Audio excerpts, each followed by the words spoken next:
Hi, I'm Nikki from Tyrion's Landing, a podcast member of the Gonna Geek Network. Just like the one you're listening to now, the opinions expressed are those of each individual. Check out all the other podcasts at GonnaGeekNetwork.com and get ready, because geekiness begins in 3, 2, 1. You have been granted clearance by Director Phil Coulson. Stand by for S.H.I.E.L.D. debriefing.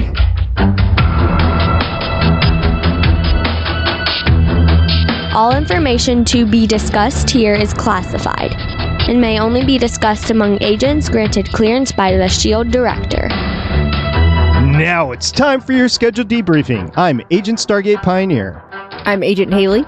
And I'm Agent Lauren. Welcome to Legends of S.H.I.E.L.D., a Marvel Comic Universe podcast. This is podcast number 73 on Agents of S.H.I.E.L.D. Season 2, Episode 20, Scars. The toolbox is activated and lit. This podcast is recorded on Wednesday, May 6th, 2015. Legends of S.H.I.E.L.D. is a fan-based podcast on the ABC television show Marvel's Agents of S.H.I.E.L.D., Marvel's Agent Carter, Marvel's Daredevil on Netflix, and the general Marvel Comic Universe. Because of the return of the scruff of malicious intent. If you'd like to talk to us about the scruff of malicious intent, you can contact us at our website, legendsofshield.com, our voicemail, 844-THE-BUS-1, that's 844-843-2871. You can find us on our Facebook, Twitter, Tumblr, and YouTube pages, all by searching Legends of S.H.I.E.L.D. or Legends of S.H.I.E.L.D. podcast. And you can find us on our forums, forums.gonnageek.com, or search Gonna Geek, one word, on the Tapatalk app. Today on Legends of S.H.I.E.L.D., we're going to be talking again about our wonderful giveaway, Marvel Crate. We're going to be talking about the episode Scars. We're going to have a special comic book segment and news on S.H.I.E.L.D. issue number 5. We're going to talk about the weekly Marvel news and your feedback. First of all, I just want to congratulate Lauren because she's been with the podcast now for 1 full year. Woohoo! Woot. Thank you. It's been a really good year. Yeah, we weren't able to shake her, Haley. So who wins that over-under, by the way? We had a quarterback going on. Aw. Just kidding. We're glad to have you. And yes, it's been a great year. And even better because you've been around, because all the great background that you're able to give. And talking about giving, we are running a giveaway right now. We're running it through the month of May. It is the Marvel Crate, the first Marvel Crate, which is basically a loot crate, but for Marvel stuff only. Got a picture out there on the website. You can see everything that's inside it. And don't worry, the picture that's there isn't the actual crate. The actual crate is still sealed. That's mine. My crate. So it's my Veronica, my t-shirt. Oh, mine. It's good stuff.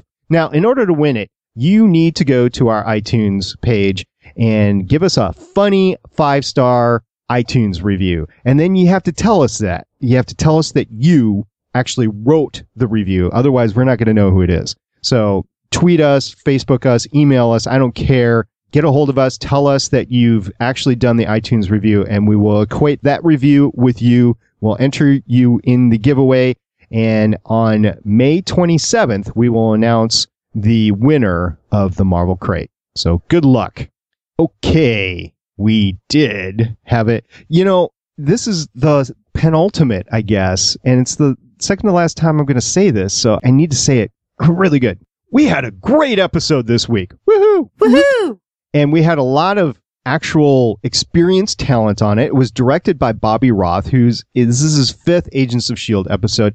And then it was written by the pair of Rafe Judkins and Lauren LaFranc, who are both supervising producers on Agents of S.H.I.E.L.D. And it is both their 5th writing credit. I didn't get a chance to equate their IMDb's to see if it was the exact same episodes that they were co-writing. I think it was, but it could be different. I don't know. Anyway, very experienced. They know the story. They know what they're doing. And it was good, too, because this was #IsAllConnected. Yeah. Oh, they did co-write the same episodes, yes. All right. So we finally get to hear, get to know what Theta Protocol is. It's helicarriers. Yes. Well, a helicarrier. A helicarrier is better than no helicarrier. And 1 is probably better than 3. It's like the inverse ninja rule. Yeah, and even better, it's the one from Avengers 1, so we know that one's awesome. Yeah, number 64 is great. And it's also the Lego, I believe, the Lego helicarrier. It's also labeled 64. It was great to see that puppy again. Oh, of course, we saw it in the movie. Spoilers, sorry guys.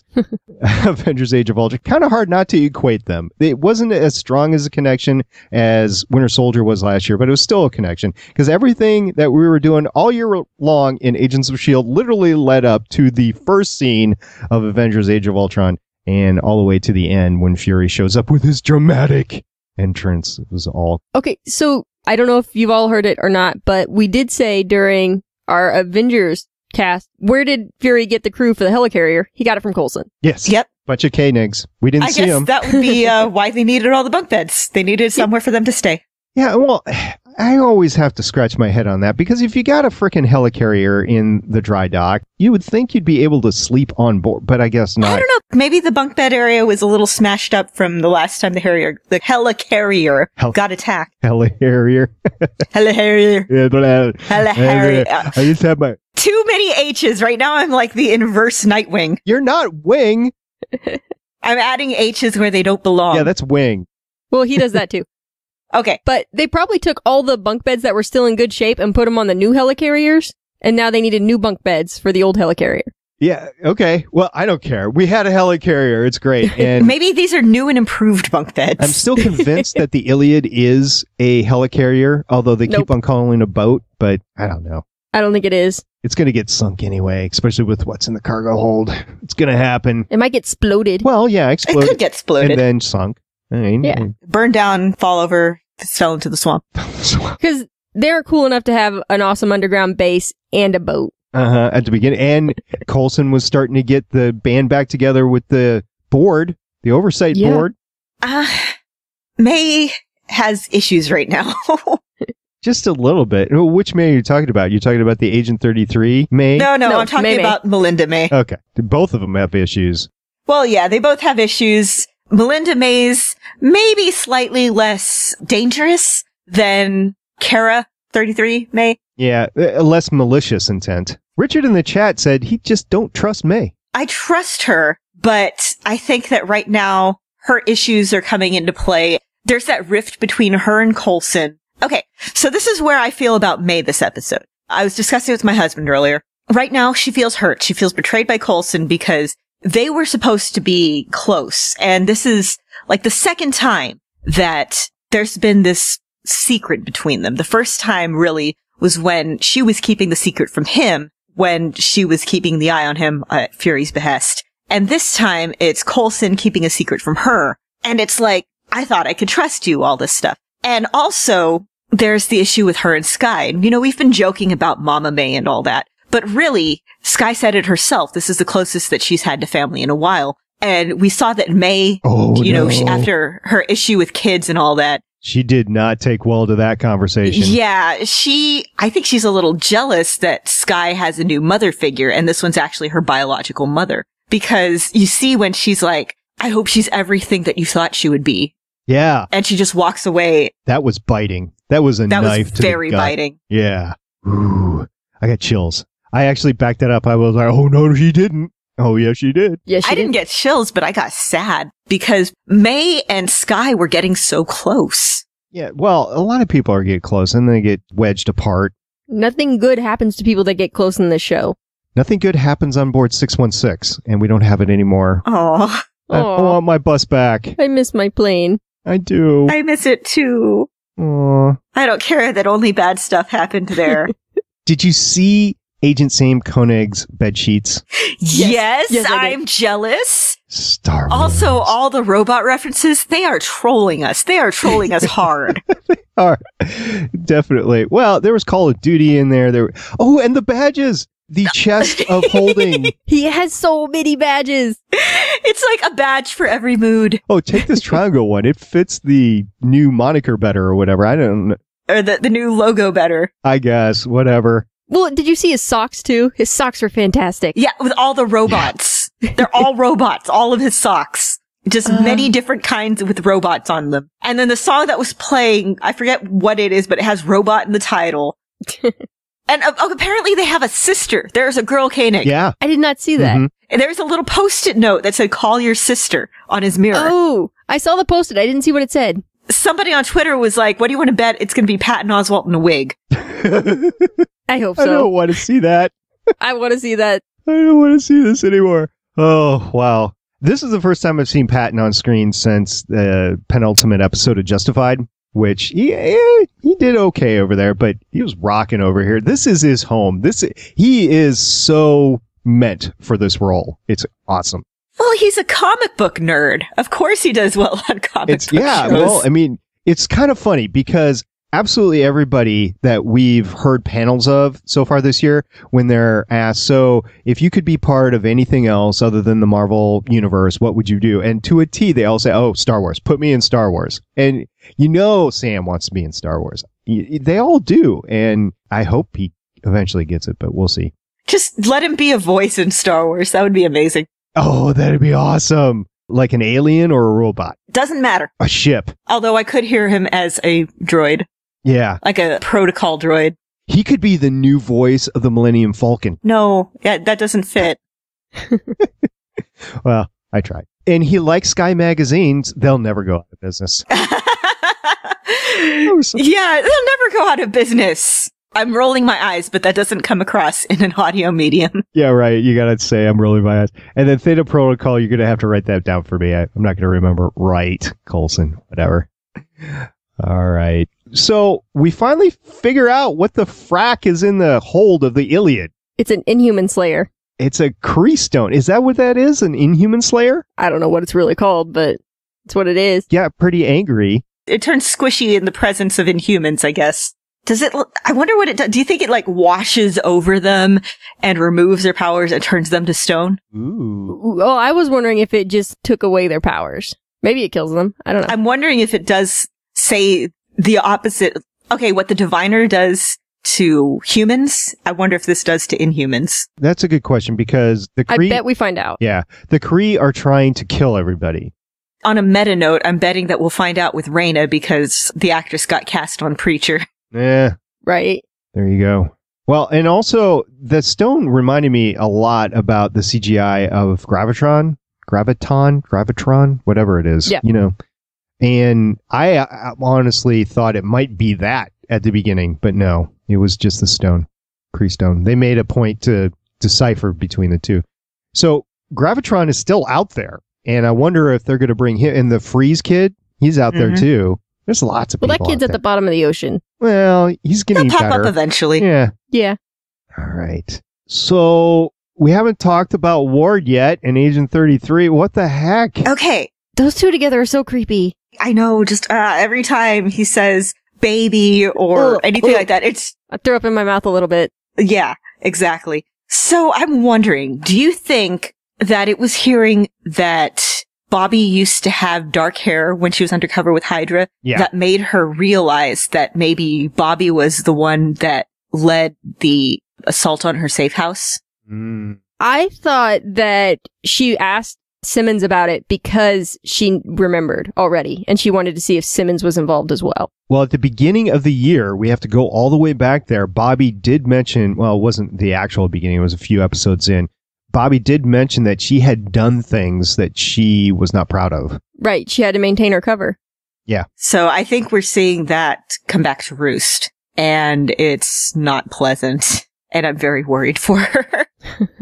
Okay, so do you guys think that we're going to get a cliffhanger going into the fall, or do you think they're going to wrap everything up next week? Well, at least that part's going to be wrapped up if they're supposed to have a spinoff. Oh, that's right. Has that been confirmed, or has it just been in rumor?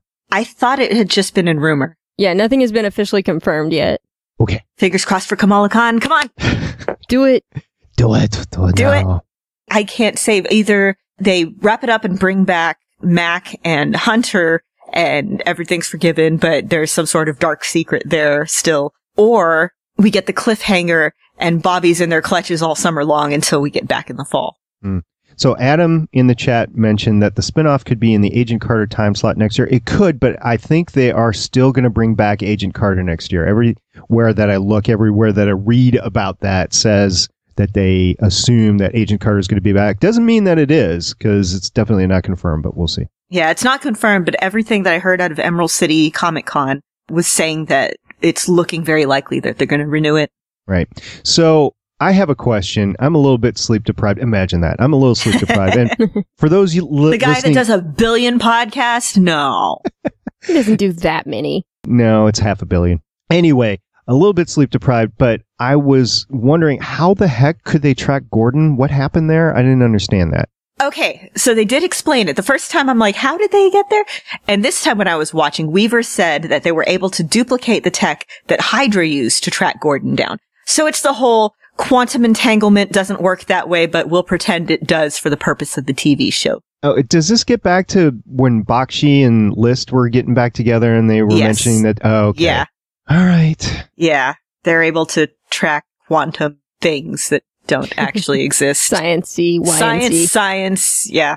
Okay, Cal in this episode? Oh my gosh. I can't help but like him. I know. I know.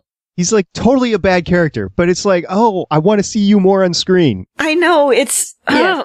Every time he's on screen, I like him more. Totally the opposite of Ward. I know, he's so earnest and... You know he's done bad things, but he's done them for good reasons. And he's so earnest, and him and Jiaying... At first, okay, I started shipping them, and I know they're a couple, so I don't really have to, but I actually look forward to seeing them together. Mm-hmm. And him and Sky making peace with each other, and his little, oh, that looked old. Was it expensive? I'm sorry.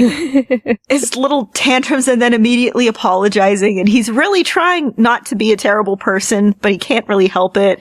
But he tries.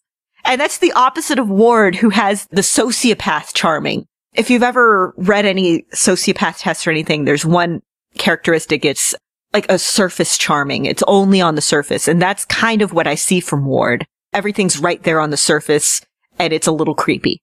But with Cal, he's actually genuinely, it's like watching a puppy that wrecks everything. Like chews up your shoes and knocks over tables and things like that.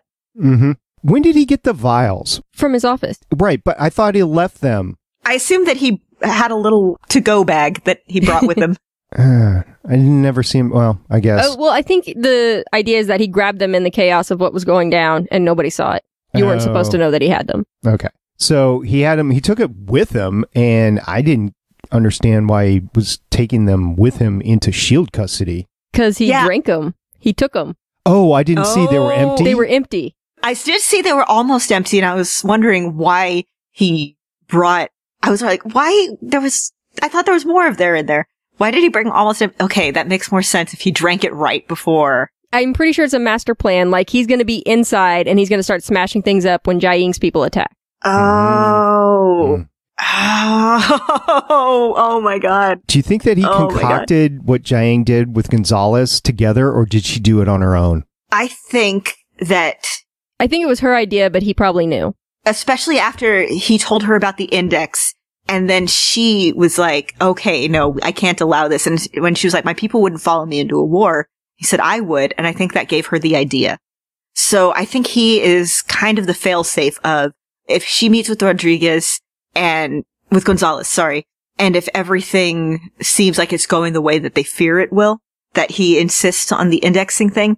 Oh yeah, the index, that was bad. That seems to be their breaking point. Or hers, at least. Yeah, the index is just going to build and build and build until we get to Civil War. And I have no idea what side S.H.I.E.L.D's going to be on. Oh. S.H.I.E.L.D., I think, will definitely be on the pro-registration side, as we have just seen. Well, yeah, but what side is Coulson's team going to be? Are they going to splinter off from what remains of S.H.I.E.L.D.? I don't know. Well, Coulson was all for indexing them as well. Originally. And I think Simmons is all for indexing. Yeah, definitely. All right. So Mac left. What's up with that? He can't. Okay, we've seen him having problems with Coulson the past few episodes. Yeah. Well, really the whole season. Really the whole season, but it's really been building the past few episodes. And he just can't accept the way Coulson's been running things and everything. I'm hoping he comes back because I really like Mac. Yeah. But I think that whatever happens, I think to bring Mac back, it's going to have to deal with Bobby. Yes. She's now incapacitated in custody of Ward and Agent 33, shot 4 times with a night-night gun. That was Yeah, that seems excessive and painful. Yeah. A little bit. Which, thank you, Ward. Definitely. And, the whole reveal, how they did that, where it was Bobby and May flying one of the Quinjets, and then Gonzalez turns to May in the other one. You're like, oh no. Okay, so I love the cut where, when I was first watching it, I didn't catch this. But the scene, it was right before where Agent 33 May goes up to Bobby and says, okay, we're going. I got the coordinates already plugged in and leaves. There's a scene that directly foreshadows what's about to happen. Yeah. And I should have written it down. I can't for the life of me remember which scene it was now. Was it the one Bobby was talking to Mac? Is that what you're talking about? No. It was, someone saying something about, like, our bad decisions are going to come home to something like that. Was it Coulson talking to Fitz and Hunter? And he mentioned we've been hanging out together too much? No, not that one. it was before that. That was way later. I remember what you're talking about. Somebody said something. Our bad decisions are going to come home to roost. Yeah, it was something like that, but I can't remember who was talking to who. But the second time I was watching, I was looking for all these little things. And that in specific. I think Bobby said it, and I think maybe she said it to Mac, but I'm not sure. Huh. Okay. Or maybe Mac said it to Coulson or something. I don't know. In any case, yeah, right after that was when 33 May came up to Bobby and was like, we're leaving. And I'm like, I see what you did there. Yeah. Okay. I'll have to watch it again. Once again, sleep deprived. Okay. So, Jane's new diviner. Oh, yeah. Cajun Sean in the chat. Yes, that's it exactly. It's Fitz and Simmons talking about Ward. Yeah. And they didn't, Simmons. And Simmons says the next bad thing he does is on me. Right. And then right after that is when 33 goes up to Bobby. Right. So, yes, Simmons is going to feel so bad about that. Yeah, definitely. No. When Ward finally dies, it's going to be a triumphant moment in the series. I don't think they're going to kill him. I don't think, not for a good long time, but when they do, I say we throw a party. Because they're having way too much fun with him. They really are. He's so deliciously evil, but... No, okay, he's not deliciously evil. He's just evil. I'm saying it's a mark of a good bad guy when you get so angry every time they're on screen. Just the last time I think that there was a bad guy who made me this angry was Umbridge in Harry Potter. Oh, yeah. Oh, my goodness. Her and in DS9, Kai Wynn. Oh, between those two, I don't know which one was worse. There's some bad guys that you have sympathy for. There's some bad guys that you enjoy when they're on screen. And there's some bad guys that it just makes you so angry because there's something about them affects you personally. You just want to kill them. Yes, with Umbridge, it was because she reminded me of the traffic services there at my college. And... You know, those people who work within the rules to make your life miserable. I hate those guys. I know. And with Ward, it's because it was such a I think I just took it so personally. Which is, again, the mark of a good bad guy. Thank you, writers. You know, I was remembering back to last season when I had this freaking 5-minute rant at the beginning of one of our podcasts. It probably turned off half of our listeners, but I was so mad about Ward the whole time, right? And I have to go back to that every single time. I'm like, last episode, I'm like, no, I still hate him. I still hate him. I still hate him. And it's like, ugh. It's kind of the same thing with Joffrey from Game of Thrones. You know, the actor is a really nice guy. But just every time you see him on screen, you're just, I want to punch you. I want to punch you so bad. Just everything that you are, I hate. Right. So, Cajun Sean in the chat said, Kai Wynn, I hated that B. And I replied, Sean, language. Someone said a That's bad not word. going away. Yeah, no. Nice pull. Okay, so the new diviner. I was mentioning the new diviner. What is up with that? That was kind of cool and kind of freaky and kind of scary. Homemade. Okay, remember a few weeks ago we were asking, so do they have just this endless supply of diviners? Do they have all of them there in Afterlife? Yes, they do now. Well, now we know. Now they have made their own endless supply of diviners. It's like the grow your own crystal science experiment, except with horrible complications if you're not a human. So is it endless supply or did they just have the 5? It's a renewable resource now.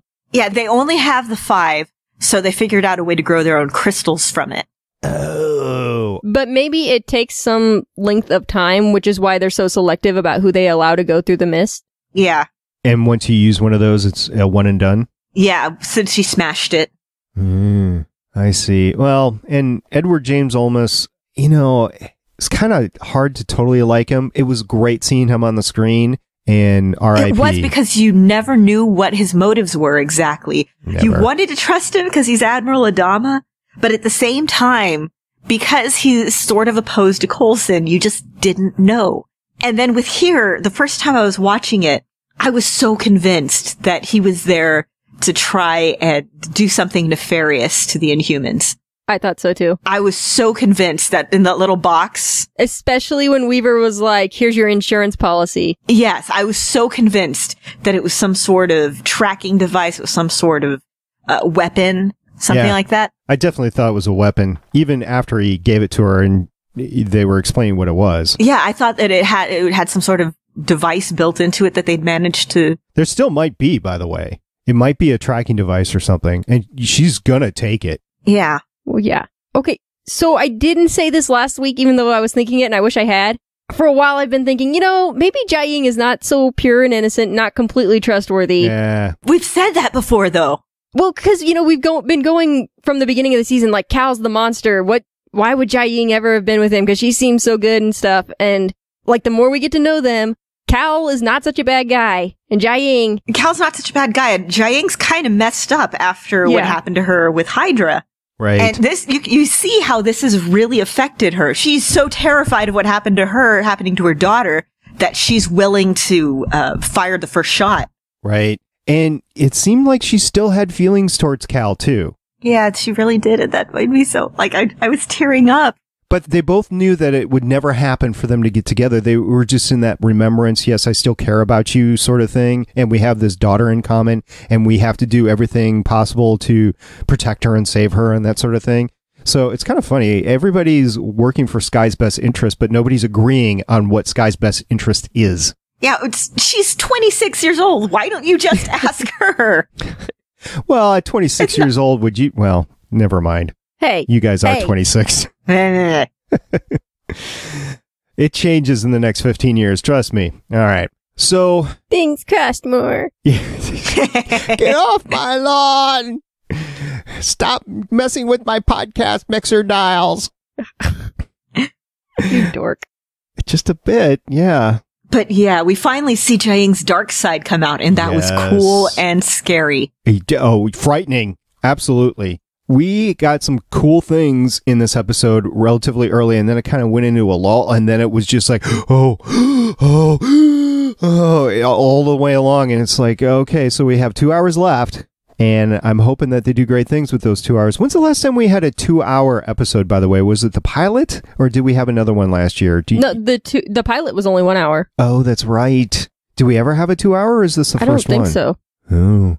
Peggy Carter had the 2-hour pilot. Oh, thank you. Yeah. So we had one, but it wasn't Agents of S.H.I.E.L.D. Right. Got it. Yeah. What about Raina? She's the boy who cried wolf. That's what I was thinking the whole time. On one hand, she's definitely manipulating things. On the other hand, she knows what's going to happen, so it scares her when things start going one way. Are her visions immutable? Like what she sees is actually definitely going to happen and there's nothing she can do to stop it? I have no idea. That's always the problem with characters who can see the future. You never know. Wow. Because I would kind of like that to be the case. Like she's always trying to prevent these horrible things from happening and there's nothing she could do about it. It would be cool if she saw a vision of Garrett. Okay. Well, doing what? I mean, alive? But he blew up into little tiny pieces. I know. There are some deads. Yeah, like Sitwell. Trip. Come on. Yeah, Adam, I also thought that her visions were her trying to make things worse, as it were. Yes. And just take control, especially just, I don't know, it's the way that she phrases things, her tone of voice, just everything about her always seemed so calculated. Yeah. And manipulative. Yeah, exactly. Mm-hmm. And especially when you hear Cal's explanation about Raina, about when he found her dealing with the clothes, the throwaways, and then she wanted the silk and the stale. That was Raina, right? Yeah, if she Sky. could get... No, that was Raina. If she could get the stale food, why not get the better food? If she could get the cotton, why not silk? And the thing is that I kind of think that Raina is finally finding some sort of peace here. And I think that her visions might be part of that. It's just that her nature and her past have made it so that all these people around her don't trust her. It is exactly the boy who cried wolf. I would love for the Scarlet Witch to come pay a visit to her. That would be awesome. Okay, so have you guys noticed that her contacts, like, they don't seem to move properly with her eyes? Yeah, that's a problem with those huge contact lenses. If you've ever watched somebody cosplay a character where they're having to wear those, first of all, they're uncomfortable. And second of all, because of the nature of how big they are and how they fit, they don't move quite right. Right. Because it always looks like she has two different eye lines. Yeah. That's one of the reasons I think why a bunch of characters who originally, like in X-Men, originally started wearing those contacts. They started just CGIing the eyes. Whenever you see Jennifer Lawrence as Mystique, right. Her eyes are CGI. Right. So I do another podcast on a sci-fi series called Defiance, and the podcast is called Voices of Defiance. We talked to some people last year in the effects department, and they told us that one of the characters who plays an alien, she plays Orissa. Her name is Stephanie Leonidas. She had to wear these huge contacts, and she had some difficulty with the contacts, and they were big contacts like you're talking about. So eventually they did exactly that, which is very difficult to do on a TV budget. Yeah, it is. So they had her wearing sunglasses for more than half the time just to conceal them, because it was a problem getting the effects done and of her wearing the contacts. I think she just gave up wearing the contacts eventually, but they did try it for the first half of the season. It is a big problem, especially in TV. You're talking about the movies, which is different yet, but in TV, you're talking 8 days per episode, and then you have a certain number of days that you can throw effects in, whatever. We've already seen problems in Agents of S.H.I.E.L.D. for the effects when the 616 last episode exploded all the way down to the ground. So great effects, a little bit hokey. I still enjoy them. I realize the budget that they're working under, but as far as contacts or effects for eyes go, that is very tricky to do. Yeah. So I don't really blame her too much. I kind of think that it adds a little bit to the whole otherworldliness of her vision powers and everything, but it is a bit distracting sometimes. Yeah. What bothers me is the makeup around her neck. Sometimes it looks a bit more applied than others, and you can see it wrinkle, and you can see that it's not quite blended correctly. So I'm going to go back. That always bugs me. I'm going to go back to Defiance again. So you got a bunch of characters running around, and they're white. They're aliens, and they're white, right? They're not like, as we think of some people like, oh, white people white. No. They're like paper white. Right. It doesn't matter. They're all They're white. like milk white. You're right. And one of the things that they do is they have a family bath. It's part of their culture, right? So there are literally scenes where you see them in the tub doing various different things, everything from fighting to bathing or whatever. And you can see from shot to shot how the white is coming off of them. So it's a makeup nightmare to do that, especially in the neck area when it's rubbing on clothes. Oh, yeah. Yeah. So I applaud them for trying to give us this. I really do. And I realize how difficult it still is today on a TV budget. So. Oh, yeah. Absolutely. Are the makeup people for Defiance the same people that did the makeup for Farscape? Because I know it's a lot of the same creative team. I don't know if Farscape was produced in Toronto. Probably no. Farscape was Australian.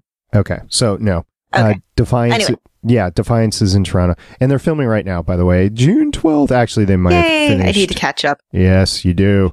Okay, so I'm going through my notes right now. I think we hit all the high spots. Lauren, do you have anything that we haven't talked about yet? No, I think that's about it. Do you have any topics, Haley? How was Bobby gonna spot Mac? Just physically how? Assistance from her suit? I don't know. Kick him out of the way if it looked like it was going to fall? I don't know. When you're standing up, you have a grab strength because you're not lifting. You're just trying to keep it off their neck. Right, but he was bench pressing like 4,700 pounds. Yeah, I don't know. Maybe she would use one of her Was electric... she going to flip into it? What's she going to do? I'm sure.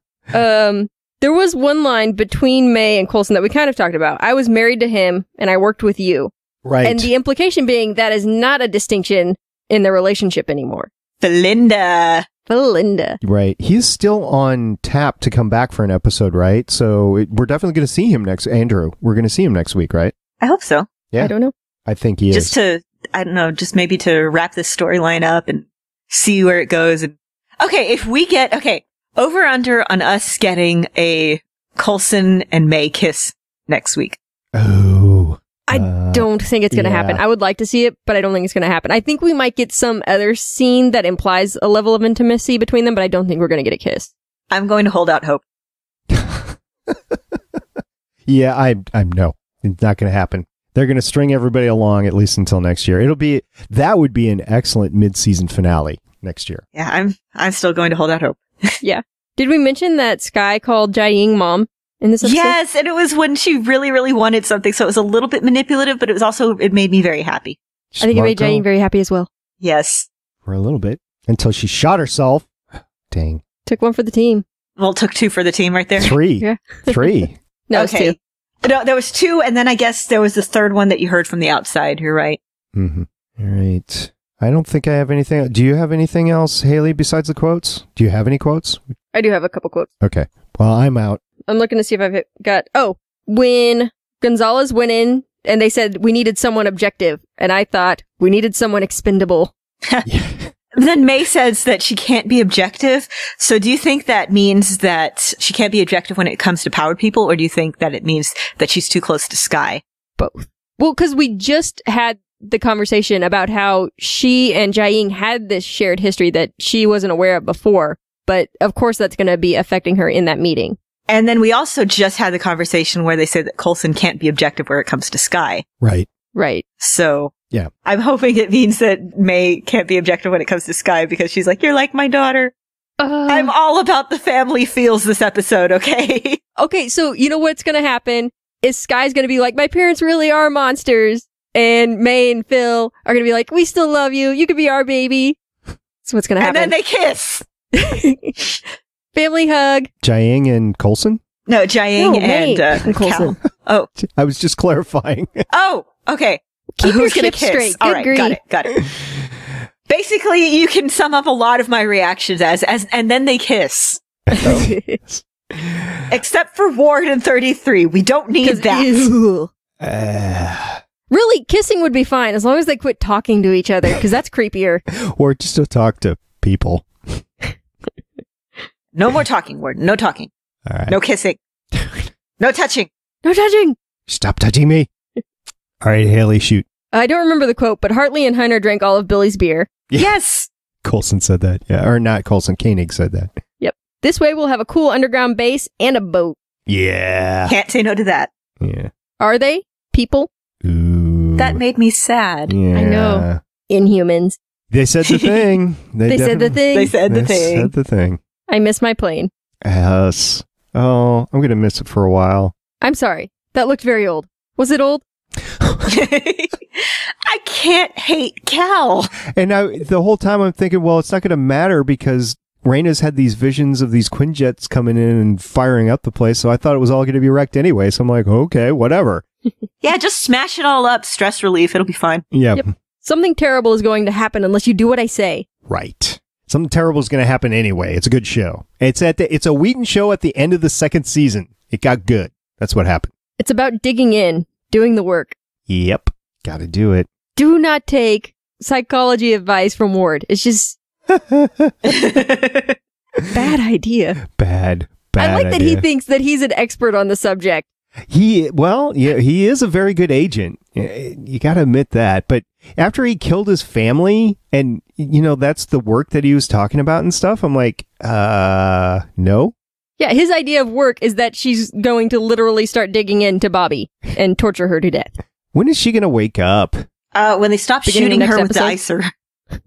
No, not Bobby. When is Agent 33? When is Kara going to wake up? Well, she's they said completely that, sewed. yeah, she's been de-brainwashed. She's just really angry. She's got some issues now. Yeah, all right. Got any more? No, that's the end of the episode. Okay. Well, next week is our penultimate and final episode of Agents of S.H.I.E.L.D. It's a 2-parter, 2-out. We're not going to do 2 different podcasts. We're just going to do one podcast on them both. So it'll be a double-wide podcast. Yay. Yes, I said the thing, double-wide. And we will definitely have some fun with that. And then following that, by the way, we are going to go into Daredevil. We're going to start at episode 1. We're going to go all the way to episode 13. We're going to have some special guests in studio. It's going to be great. Then that will be after we finish up with SOS parts 1 and 2. It's going to be exciting, isn't it, ladies? Woohoo! Hell yeah. All right. We have a special segment coming up, and are you ladies ready to delve into some S.H.I.E.L.D. comics? Yes. Yeah.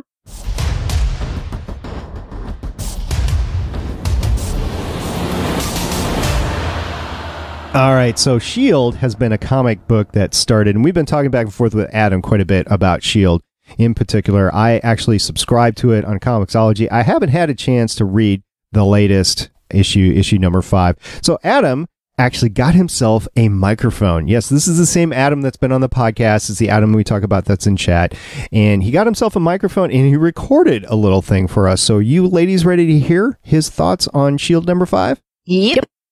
This is Consultant Black Adam with your mission report on S.H.I.E.L.D. issue 5. In this issue, Coulson and his team are trying to track down the weapons used in the attack on the Sanctum Sanctorum back in issue 3. Meanwhile, someone is shooting mystically based superheroes around the world. May and Fitz get sent to protect Wiccan from Young Avengers, but aren't doing a very good job of it until his mother, Scarlet Witch, shows up and causes the attacker's gun to misfire. Dr. Strange identifies the manufacturer of the weapon as a troll artisan, and investigation of the bullet by Simmons and Fitz reveals that it's made of the same material that shattered the Rainbow Bridge back in issue 1. While Coulson goes after the company that attacked the Sanctum Sanctorum, May, Fitz, and Scarlet Witch go to Antarctica to track down the manufacturer. This was a very fun issue that addressed my concern about the lack of May and Fitz in previous issues. Fitz, in particular, was good, trying to come up with scientific explanation of mystical powers, to which Scarlet Witch responded, "I cast hexes." The art style shifted a bit to be a bit more cartoonish, but I like it, and it had some particularly good representations of the team members. I do like that it tied together elements from previous issues to have more of a story arc, because to this point they've been pretty standalone. Now on to S.H.I.E.L.D. comic news. Issue 6, which will continue this story, has a release date of May 27th. In addition, this year is the 50th anniversary of S.H.I.E.L.D. in the comics, and there will be a number of special events forthcoming to celebrate that. First off, in June, several comics will have alternate covers, which are the episode posters for the back half of this season. S.H.I.E.L.D. number 9, released in August, will be a supersized issue that will include a reprint of the first story that S.H.I.E.L.D. appeared in. And in September, there will be 5 S.H.I.E.L.D. one-shot comics, one each featuring Nick Fury, Agent May, Mockingbird, Quake, and Agent Carter, many of which I will probably recap for the show. Woohoo! Thank you very much, Adam. That was awesome. I really appreciate it, because we get so busy sometimes we can't delve into all, well, there simply is not enough time, even if this was our full-time job, to delve into all the Marvel content out there. So it was great hearing from you. Wouldn't it be awesome if this was our full-time job? This would be totally awesome if this was our first full-time job. Absolutely. I can't wait for that day. I'll win the lottery. We'll podcast all the time. And no, that's not going to happen. No. Well, because if we win the lottery, we'd like have a Marvel movie of our own with blackjack and hookers. So, do you guys want to pick out something in particular that he talked about? I didn't know that this was S.H.I.E.L.D.'s 50th year. That is awesome. I didn't know that either. I did. I knew that. Well, of course, because you were reading the comics from 50 years ago. Yeah. But no, I didn't know that. I'm so glad that Wiccan is in this issue, because I really love the Young Avengers. Which, by the way, if nobody here has read the Young Avengers comics, read them. They're fantastic. Mm-hmm. I'll get to that right after I get through Saga. Yay! Yay, Saga. Yay. Personally, I'm waiting for this comic to be out in trade before I read it. Yeah. I wonder if they're going to do the supersized issue, number 9 in August. I wonder if that's going to be in the trade, or if it's just going to be the normal one, and then the reprint won't be in the trade. Usually, in my experience, they are in the trades. Okay. Everything that's in the issues go into the trades? Yeah, usually the trades get some extra material as well. Yeah. Nice. All right. I haven't even opened it up yet, but I'm interested to see the shift into the more cartoonish art. And I'm wondering if that's going to be how it's going to be from now on, or if this was a one-off and they'll return to the original style. Depends. I would need to check to see if maybe the original artist just maybe had to take a break, or if the original artist decided to leave, or, these things happen. Yep. Artists who aren't usually on like creator-owned series tend to leave. Yep. Adam in the chat said he is guessing the first trade will be issues 1 through 6, so that will be in a couple months then. Yep. All right. Well, we really enjoyed this. I hope, Adam, you have free range to send us in some more, whether it's on S.H.I.E.L.D. or any other Marvel comic. We would really appreciate that. Yeah, right now I'm sticking to I'm sticking to Miss Marvel, the Kamala Khan one. I'm sticking to just whatever grabs my fancy. I'm kind of sticking away from the ongoing drama of the Marvel universe because it can tend to tire you out. Just a little bit. So I'm just sticking to what makes me happy at the moment. All right. Well, thank you again very much, Adam. We really appreciate that. Hey, did you guys know that we're part of the Gonna Geek Network? I did. Yes, I did. I'm surprised you know that, Lauren, because you don't produce one of the podcasts. You just co-host. Oh, yeah. No, I'm piggybacking on everyone else. I'm a freeloader. Yeah, which is great. We love having you, and that's great. And by the way, Haley is a freeloader not only on this podcast, and she produces another one, but she's a freeloader over on Gallifrey Public Radio. And this week, they had episode 135, Does the Writer's Room Need a Regeneration? I actually listened to this. It's great. They retool some of the thoughts that they did on an earlier podcast, but this is audio from one of the panels at Who Fest. So a lot of fans get together, have some great ideas on what's going on in the Who universe. And I'll just read the description here. This week, we share a panel from the recent Who Fest 2 and discuss whether the writer's room really does need a regeneration. So go check that out. And oh, by the way, next week, they're looking at trying to think of what you would do. What are 2 things that you would change in the universe if you were the showrunner? So go check that out. Go give them some feedback and have some fun listening to Gallifrey Public Radio and Haley when she actually chooses to speak. I say things. All right. You guys ready to get on some news? Yerp. Yarp.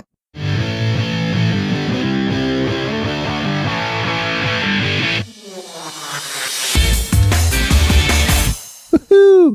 It's a really good thing that this isn't a visual podcast because I was just dancing real stupid. Yeah, you'll really like I that do bump. that too. You wanted me to play that bump again? Yeah! Okay, No. Here we go. Double the bump.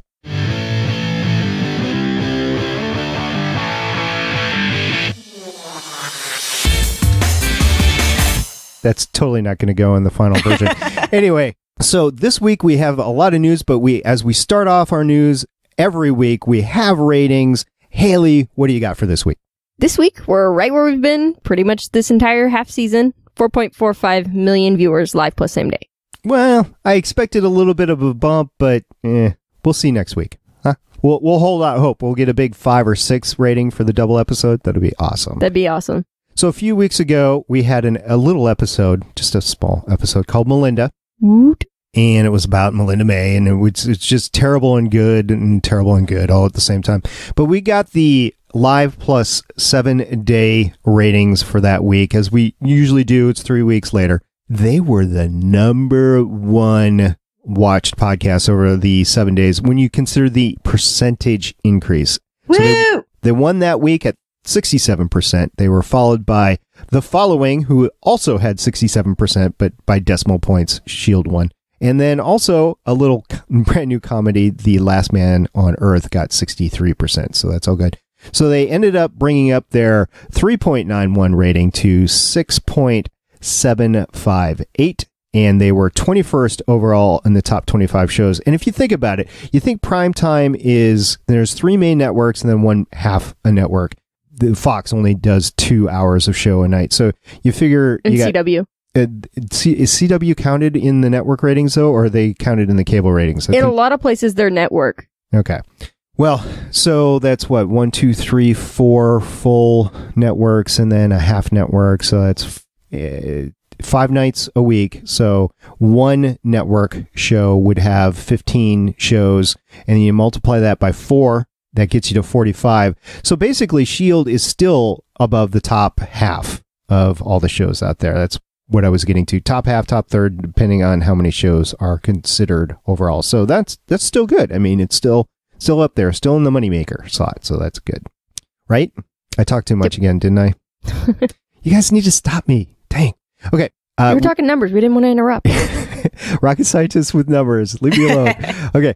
Highlight story of the week. You know what? I saw several people in the chat stream this. I actually got it before we went on the air. So thank you very much for everybody giving this to me. Yeah, no, he's been insufferable about this. Just seriously. Like giant print in the notes and happy dancing everywhere. And I was playing bumps left and right. It was great. Okay, so Emily Van Camp is definitely coming back for Captain America Civil War as Sharon Carter. So woohoo, we get our Emily back. Yay! I get my Emily back. Yes. I will not begrudge you that. Let's all have a happy little moment for SP getting his Agent 13 back. Absolutely. Yay. That's me clapping. And I'll be talking about it every week from here on in. So just hang tight, folks, for the next year. He'll be just as insufferable for you as he is for us. Yes. And I edit the podcast, so I ain't taking any of it out. So another story that I ran into was a Wall Street Journal. So it was an industry piece, an actual business piece about the 10 most valuable comic book movie franchises. And I had a little issue with this article because they broke up the MCU into the individual superheroes. And I was like, say what? Yeah, they even included Avengers as their own entity as well.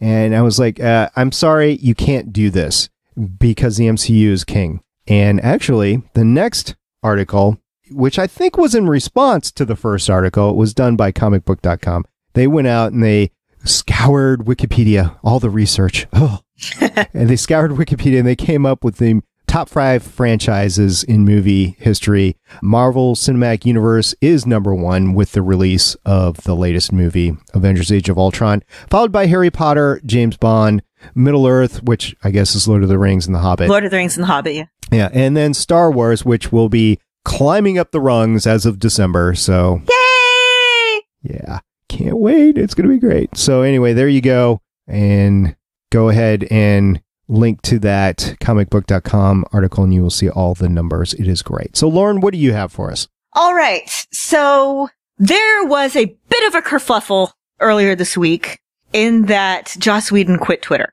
And there was a lot of speculation as to why, and people were throwing around accusations. Well, BuzzFeed did an interview with Joss Whedon asking, why did you quit Twitter? Joss Whedon said, because I want to write and be creative, and Twitter is not the place where if you want to write and be creative, if you don't want to be distracted, like you don't want to hang out there.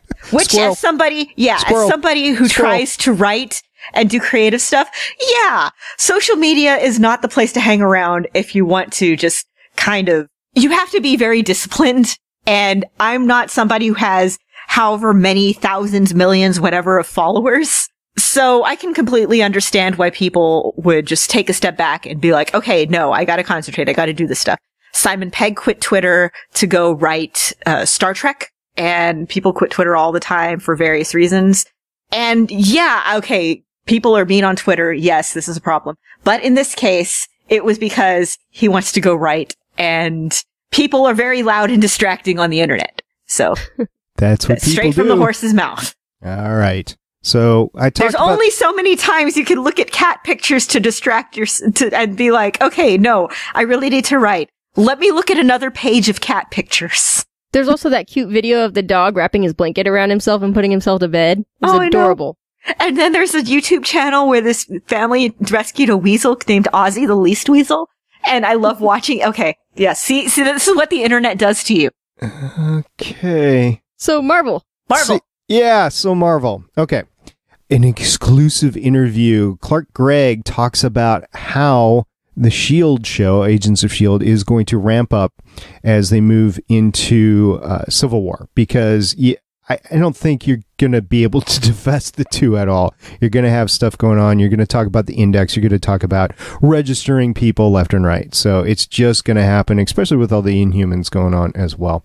And so he basically said, I'm just very curious to know which side Coulson will end up in that struggle. So it'll be interesting, especially since Coulson is sort of reinstated himself as director. I'm not kind of sure where that is, especially with Fury known to be alive, at least with the people that are on the helicarrier. Fury's mostly retired. Mostly. Okay.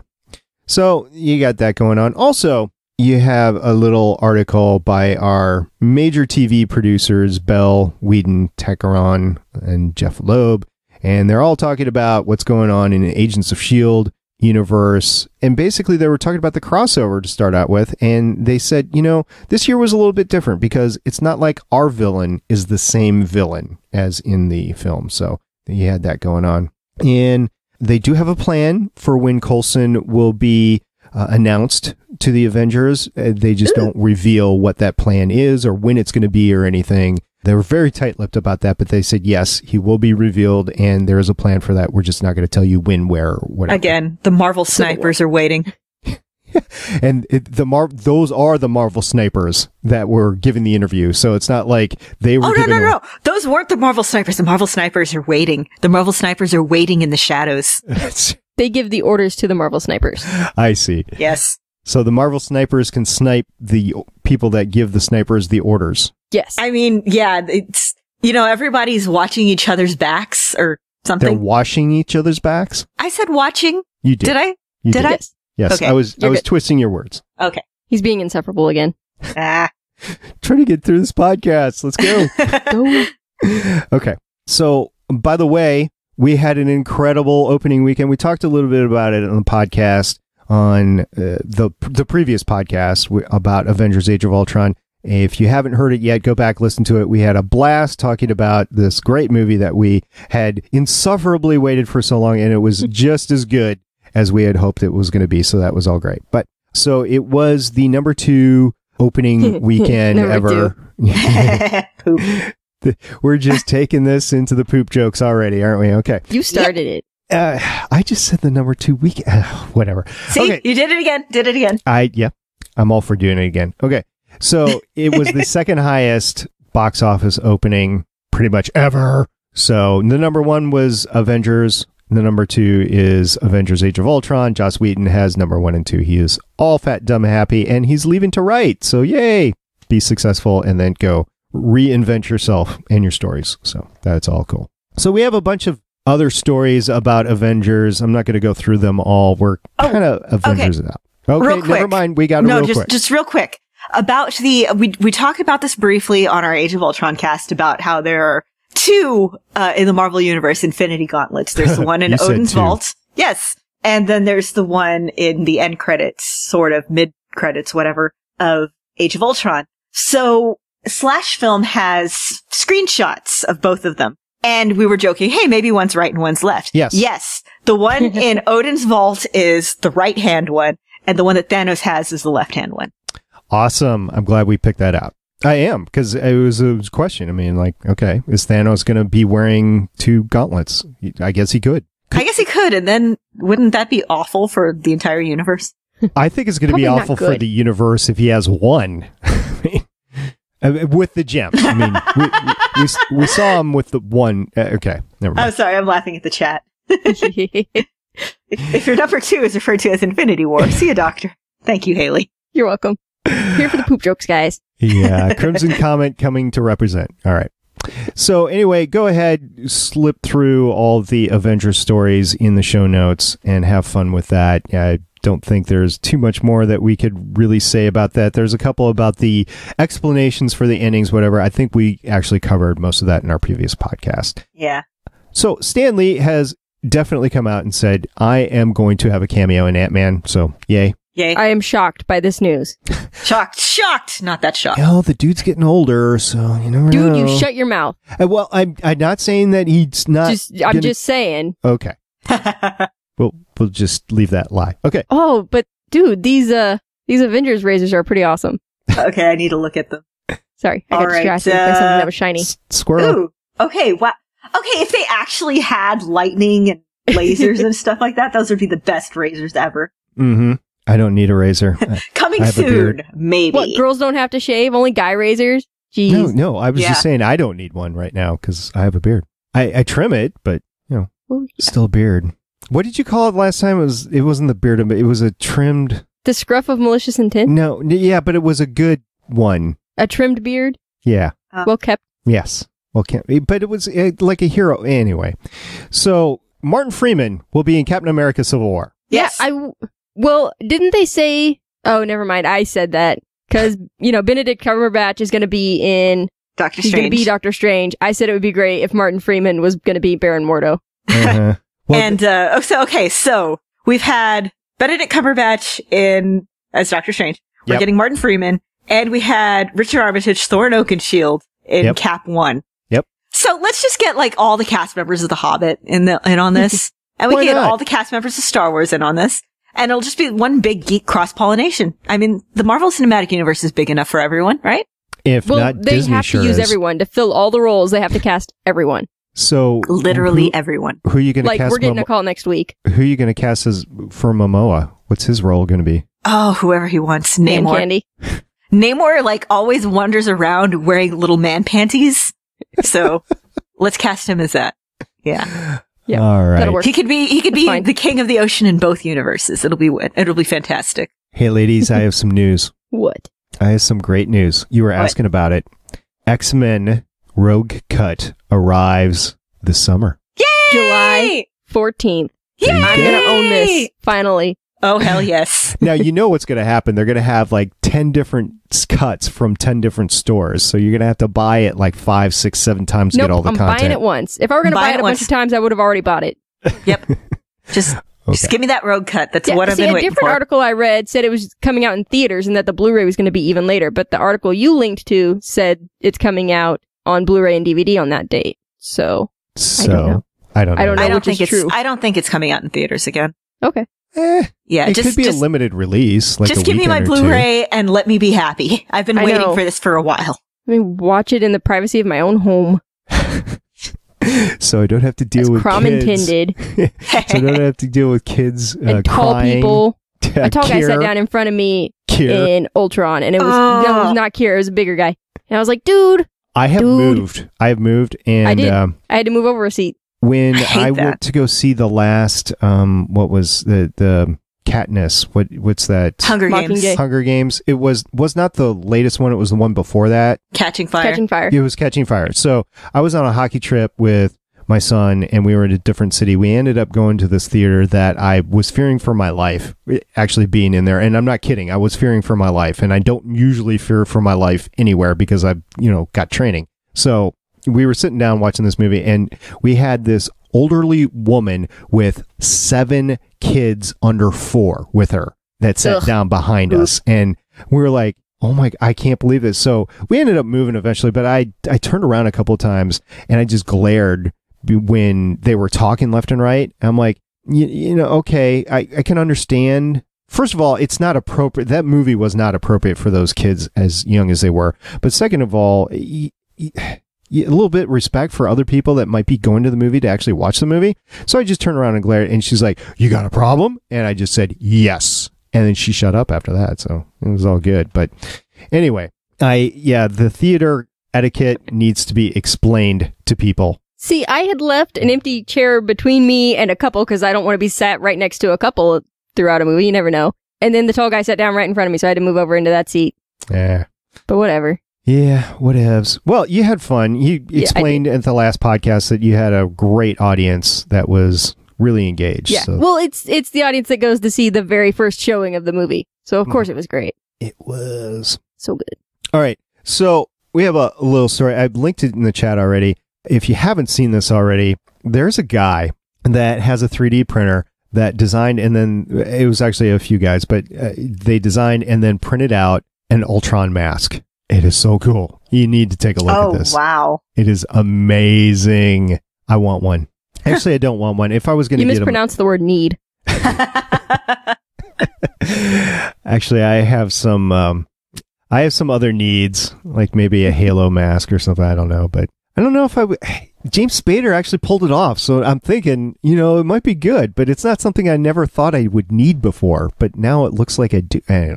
Anyway, it's really cool. It's amazing. These guys actually, so awesome. This isn't something that they were like part of the crew or whatever. They actually designed this on their own. It's great. So Yeah, Hey. 3D printing is one of those things that I want to get into, but I just haven't It's yet. expensive. That's the thing. That's It's like thousands of dollars. And then the little resin, it's actually pretty expensive too. Now, I have done some 3D printing in my engineering work that I've done, and we've farmed it out. And it was 10 years ago, and we were doing little models, little makeups of different things that we were looking at. And those models, which are really no bigger than a notebook, right, were, I don't know, $10,000 a piece. So it's gone down in price since then, absolutely. But I do realize the amount of money that goes into it. It is awesome. I'm glad. This is a whole new dimension of cosplay that really hasn't been out there until really recently, like the last couple of years, that it's been affordable for everybody to do. So I imagine some great stuff coming out of these 3D printers. It's going to be awesome. So pay attention. Go follow this guy. I linked the thing in the show notes, the link in the show notes, and it's also in the chat. Go follow this guy's page. It's going to be awesome. All right. So last Saturday was Free Comic Book Day, right? Yes. Awesome.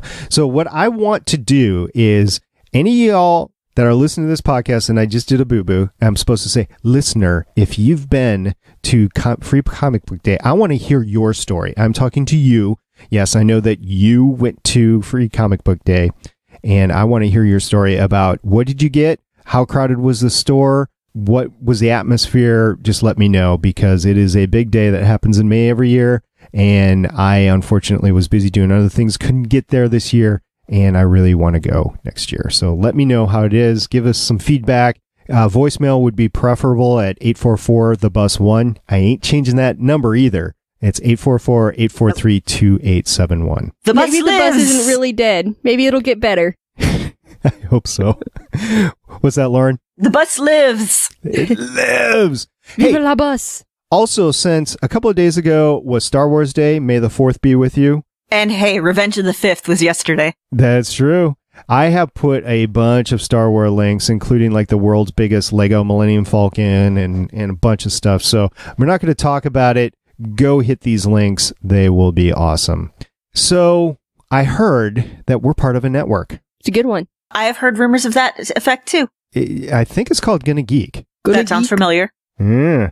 Well, one of the shows on the Gonna Geek Network that I have actually had the opportunity to participate in is called All Things Good and Nerdy. It's a live show on Sunday mornings. They actually do video. It's really incredible. They actually have to get out of bed on a Sunday morning. They have to actually, take showers, do their hair, that sort of thing. They get on camera and they talk about geeky stuff. It's just a geek out news show. And this past week, Chris and Naki were joined by a past host, Ryan, and they talk about spoil-free discussions on Avengers. So if you haven't seen Avengers, which if you're listening to this podcast, the odds are you have seen Avengers.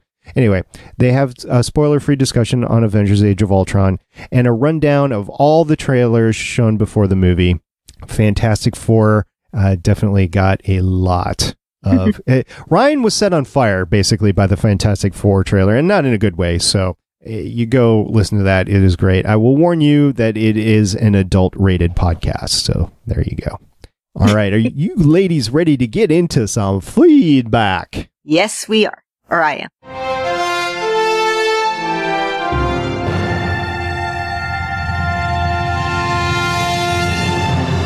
Woohoo!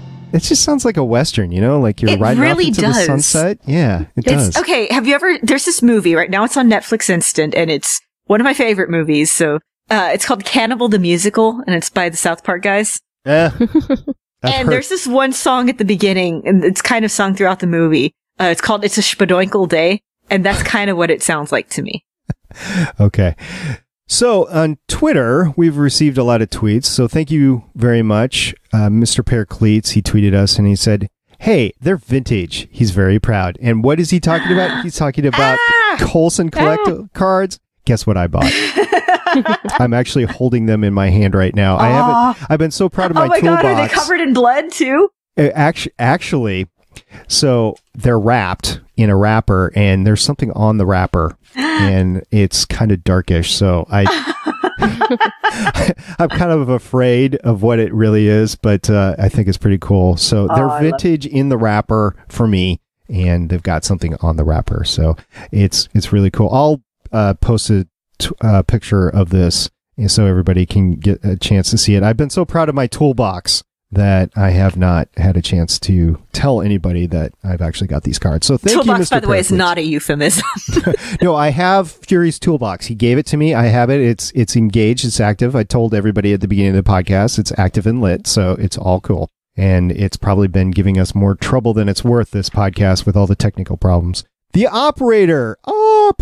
He also tweeted us, and he was talking about Avengers. He said it was a solid follow-up to the first. And yeah, it was. It's great. So thank you for that, Op. Andy Migna, Andy, who joined us live for our podcast over the weekend on Avengers, said, Fitz mentioning DNA of Sky. We were talking about when did Inhuman first be mentioned on the show, Agents of S.H.I.E.L.D., and he said Fitz mentioned the DNA of Sky looking inhuman when she was in quarantine. So that was quite a few episodes back. Right, but I meant referring to the group proper noun as Inhumans.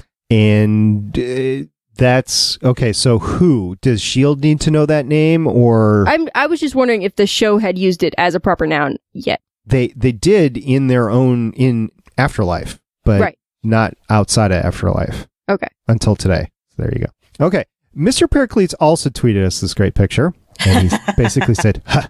And Lauren, could you please explain? You're great on explaining these. So All go right. ahead. It's a picture from Tumblr, and it's, the picture of I keep wanting to say Scarlet Witch because she has red hair, but no, it's Black Widow. It's Natasha. No, it's probably because her name is Scarlett Johansson. Yeah, that too.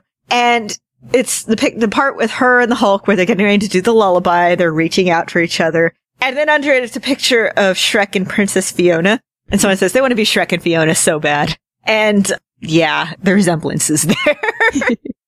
Yeah, definitely. Hulks have layers. Onions have layers. I actually worked with a guy. He wasn't green, but he did look exactly like Shrek. And we nicknamed him Shrek, or some of the other guys in the office nicknamed him Shrek. He didn't know what it was, and then he actually saw the movie, and he laughed about it, but I always felt so bad. And he was a great guy. He was a nice guy, hard worker, whatever. He knew he did not look the best, but... And that guy's name was Starpie. You've seen me. I don't look like Shrek. That's exactly what a guy that looked like Shrek would say. Yeah, right. Okay. I'll just post some of my geeky jersey pictures and prove that wrong. Okay. This is a great picture, though, so I enjoy it. Okay, so if Black Widow is Princess Fiona and Hulk is Shrek, who's Donkey? Hawkeye?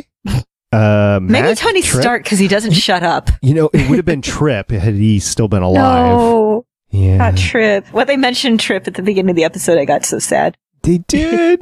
Oh, Trip. Never be over Trip. No. I'll never be over the bus, so there you go. Trip was good, too.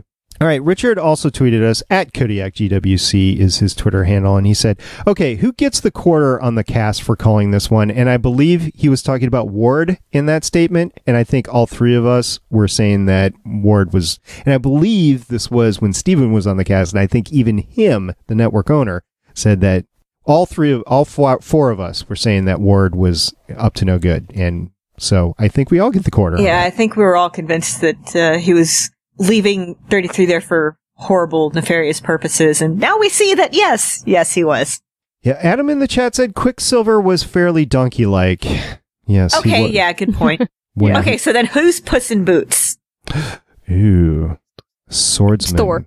All right, yes, I see that. Totally not the same body style, but all right, yeah, all right. Okay, and then Jeannie at Aset Isis, who is the producer of Tyrion's Landing, the Game of Thrones podcast on the Gonna Geek Network, tweeted us, and she said, Rhaena's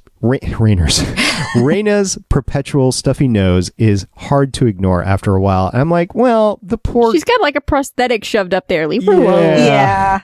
The prosthetic nose bugs me too because it has these two little spikes, like tiny little spikes on the tip of her nose. And it just, whenever she's talking, I just stare at those spikes. Yeah. I stare at her head with all the porcupine. Oh no! See, I stare at her uneven contact lenses. Yeah, the head doesn't bother me. It's the nose or the neck if the neck wrinkles. All right. It's TV budget. Whatever. TV budget. She's doing the best she can, and she does play a delightful Rhaena. She really does. No, I can't wait to see the actress on Preacher because Tulip is a fantastic character, and I really, really love Ruth Negga in everything that I've seen her in. So, yes, can't wait. All right. So we have two voicemails. Are you ladies ready to hear the first one? Yes. Yes. Here we go. Holy crap, holy crap, holy crap. Yeah, that was kind of epic. You know, I honestly do think that Sierra still would have done that even if it had been Coulson, though she might have been a little more reluctant because, you know, Skye wouldn't have bought the Coulson shot at her. Helicarrier being Theta Protocol, I should have figured that out. I mean, it kind of should have jumped out at me, but yeah, that makes sense.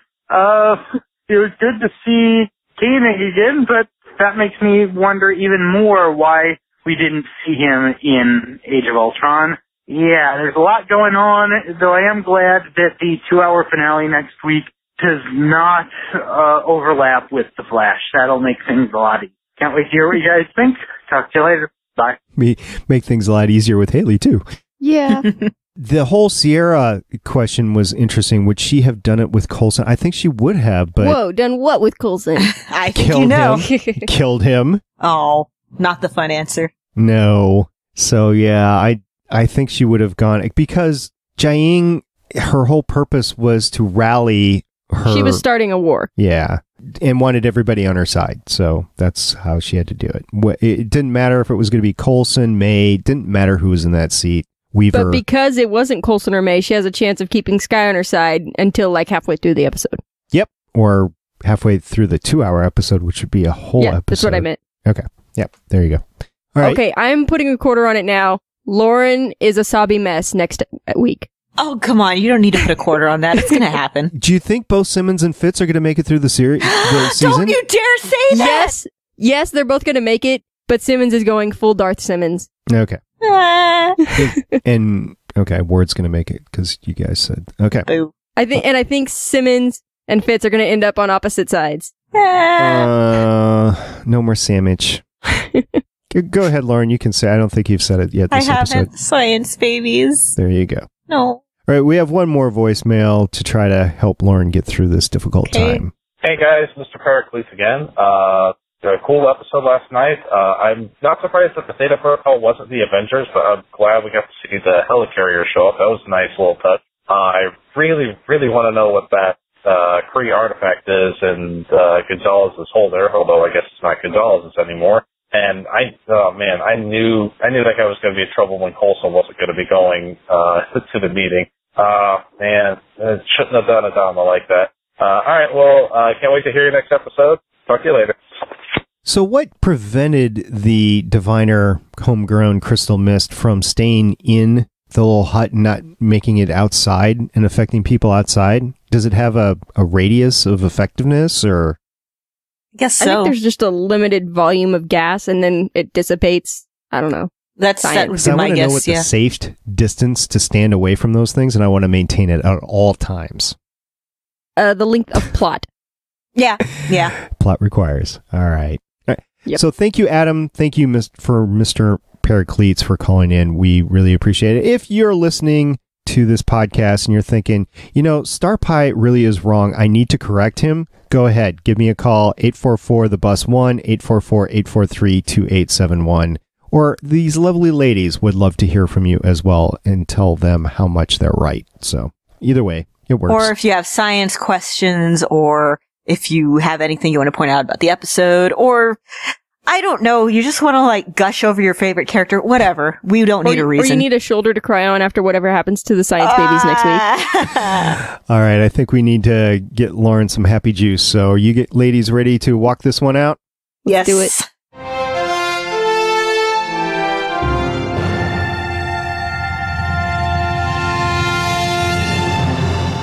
Again, every time I hear it, I think it's a spadoinkle day.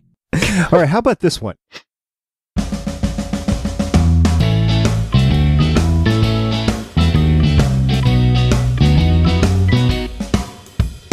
Okay, that one I do a little dance to.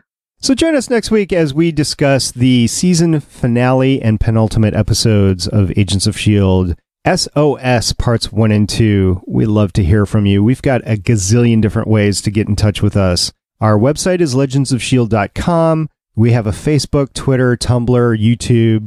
We also have forums at forums.gonnageek.com or search Gonna Geek on your Tapatalk app, and you can see or read even Adam's comic book day, free comic book day story. So it's all there. And we are on a bevy of places to listen to us. If you love using a particular app and Legends of S.H.I.E.L.D. is not on that app, let me know and we will definitely get Legends of S.H.I.E.L.D. on that app for you.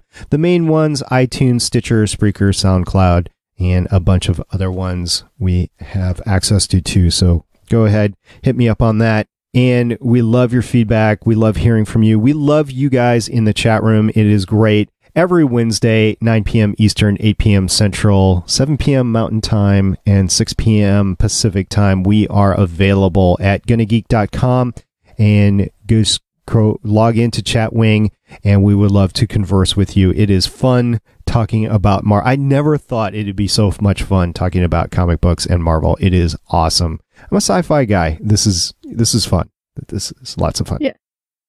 And usually every week, Lauren live tweets the episode as it airs. But next week, I will be live tweeting the episode. You will be live tweeting two episodes.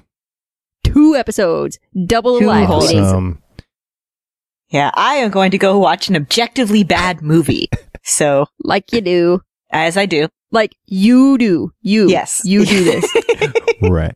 As I do. So, yes, thank you, Lauren, for live tweeting. It is fun. I was reading those tweets. Like Stephen was saying, if you can't have a chance of watching live while Lauren is tweeting, go back and read the tweets after you've seen the episode. It is hilarious, the stuff. That's what I do every week. Yes, it is fun. I tell Lauren that just about every week. You were on fire last night. It was fun. It's something that I really, really do enjoy doing. And I'm sad that I won't get to live tweet next week. But I will get to watch people mock The Room, which is a terrible, terrible movie. So, of course, I have to go watch it. Of course you do. So thank you, listener, for stopping by. We really appreciate you listening. And thank you for everyone on Twitter, everyone who stops by during the live tweets, everyone who live tweets on their own and shares it with us. Andy, particularly, because of the whole, time difference thing from a different continent. Thank you for everyone who shares interesting things that they find with us on Twitter. Thank you for people who just, come by and share things with us. We love you. I love checking the Twitter account. It's fantastic. Yeah, and thank you to anyone who leaves us an iTunes review, because we really, really appreciate it. Yeah, not only that, but we've got that great giveaway going on for the Marvel Crate. Right. Yeah. Sweet swag. Leave your 5-star funny iTunes review and we will enter you, and then tell us that you did, and we will enter you in the giveaway. Have fun with that. I will ship anywhere in the world. There you go. Please, someone from Antarctica enter. Please. Do we have any listeners in Antarctica? Can you find that? Yeah, okay. Yeah, I think we do. We have listeners all over the world, believe it or not. So until next time, I'm Agent Stargate Pioneer. I'm Agent Haley. And I'm Agent Lauren. We'll see you guys next week. Bye. Later. Bye-bye. Thank you for listening. If you want to leave us feedback, go to gonnageek.com and you will find all of our contact information and other shows. You can also visit legendsofshield.com, where you'll find our complete archive of podcasts. The music heard on this podcast is by Kevin MacLeod and can be found at incompetech.com. The opinions heard on this podcast are those of the individual host and do not represent Legends, Stream, or Gonna Geek. Agents of S.H.I.E.L.D. is the property of the Disney Corporation. No infringement is intended.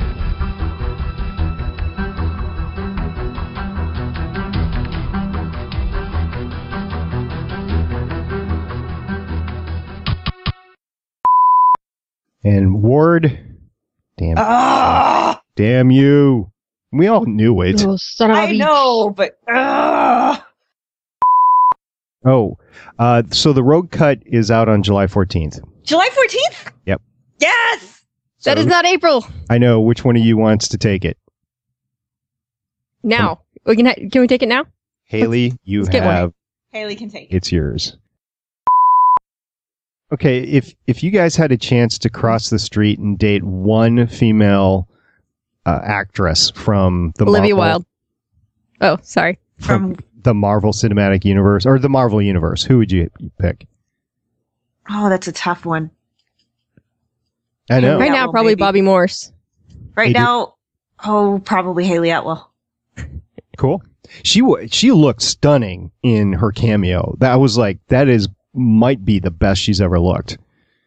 Like, wow. All right, we're live. Ooh, guest 771. We have 2 people in the room. Yay! Tonight. Okay, let me go to the live page. Do they just hear me burp? Yep. Okay. Hope that's the first thing they heard.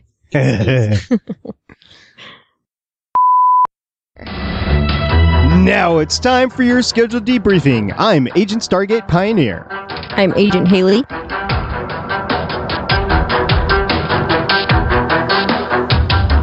Lauren, are you there? Psst. Lauren? All right, we might be redoing this. She's Agent Mute. Yeah, hello. Yeah, we can't hear you.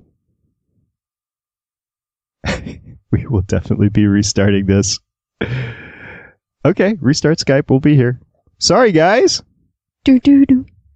Do do do do. You're gonna get to listen to the intro music again. Woo. Woo. Adam wouldn't have had this problem. He'd be on the ball. It's been doing this thing where it mutes me at randoms sometimes, usually at the very beginning or end of a call. Randomly mute, yeah. Mm-hmm. And now Chatwing won't connect. That's cool. I wasn't using that. Can you hear me? Yeah, we can hear you. Yes. All right. All right, we're going to start this over Okay, again. so wait. Okay. Hold on. Now I can't see the Chatwing chat. All right, we're going to wait until she reboots. And it says unable to connect. Quit it. Crockhead. First it's YouTube, now it's Chatwing. They're getting you where you count. They're trying to kill the podcast. Oh my God. Okay. It must be the toolbox. It must be interfering with everything. This is great. You guys are seeing how the sausage is made. Isn't it great? It's all Wing's fault. Yes, Carol. It's Richard and Carol. It's all Wing's. Yes, it is Wing's fault. He gave us this podcast and sold us. Dude, the bus crashed and everything went to hell. Yeah. I just can't read the chat this week. No, hold on. I think I got you covered. Try this. Putting it in. Did you see that link that I just threw in Skype? Nope. I just threw it in there. Yeah, I just clicked on it and it says nope. Wow. Unable to connect. Firefox can't establish a connection to the server at chatwing.com. Hold on, somebody's knocking on my door. Jeez. Why? Never had this much problem. Well, no, yes, we have. This is funny. I don't know. It was an entertaining intro. Well, it was yeah, up to the point where it was like waiting for Lauren to come in. We're like, Lauren, psst. I said it too. I'm here like, and I'm Agent Lauren. Why is everyone? Ah, hell. I think Haley was just abducted. Hydra got her. Maybe the Chitauri. Maybe Loki took her. No. He doesn't have the Loki pokey stick. I have 2 Pop Funko figures. I have my. Me too. Oh, she's back! Yay! Can we start I had to the help podcast? load up a lawnmower. So Instead of podcast, yeah, that's great. We are just, this is fun. Now it's time for your scheduled debriefing. I'm Agent Stargate Pioneer. I'm Agent Haley. And I'm Agent Lauren. Lauren, are you there? Yeah, I'm here. Psst. Lauren? Hello. All right, we might be redoing this. She's Agent Mute. Yeah, hello. Yeah, we can't hear you. We will definitely be restarting this. Okay, restart Skype. We'll be here. Guess I have to apologize here. Our co-host was live with us literally as we went live, and then she's not there, Hello. so we're just waiting. Can you hear me? Yeah, we can hear you. Yes. All right. All right, we're going to start this over Okay, again. so wait. Okay. Hold on. Now I can't see the chat wing chat.